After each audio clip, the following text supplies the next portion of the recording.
আচমকা মেডিকেল কলেজকে ৬ কোটি টাকা অনুদান লাবণ্যর।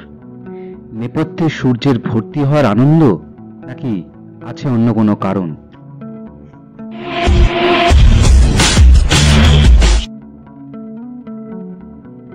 মেডিকেল কলেজে তুলকালাম।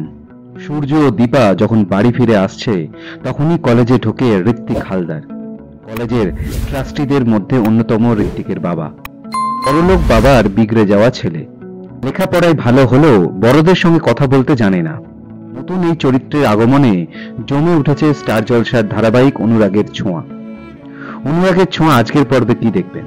দেখবেন সূর্যের হারিয়ে যাওয়া স্মৃতির গল্প নতুন করে বুনছে দীপা।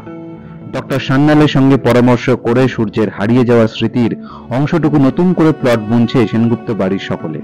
কিন্তু বাঁধ সাধল সূর্যের হবু ক্লাসমেট ঋত্বিক। ঋত্বিকের ধারণা সে প্রথম হয়েছে এবারের মেডিকেল প্রবেশিকায়। গত বছর রেজাল্ট ভালো হওয়া সত্ত্বেও শুধুমাত্র প্রথম না হতে পারার জন্য বছর ড্রপ দিয়েছিল সে।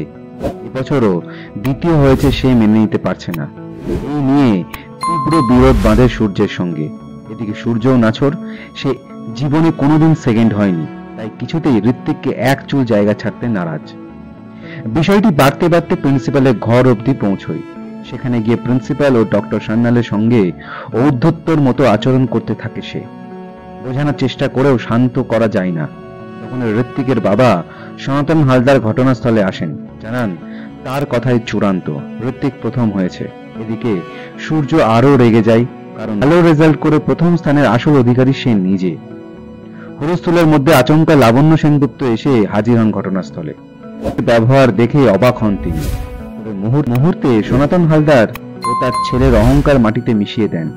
প্রিন্সিপালের ঘরে তিনি ৬ কোটি টাকার চেক লেখেন এবং তুলে দেন প্রিন্সিপালের হাতে। এরপর কি হবে? ঋত্বিক আর ঋত্বিকের বাবা কি হাল ছেড়ে দেবে, নাকি ঘটতে চলেছে আরো নতুন কিছু? জানতে হলে দেখতে হবে অনুরাগের আজকের পর্ব।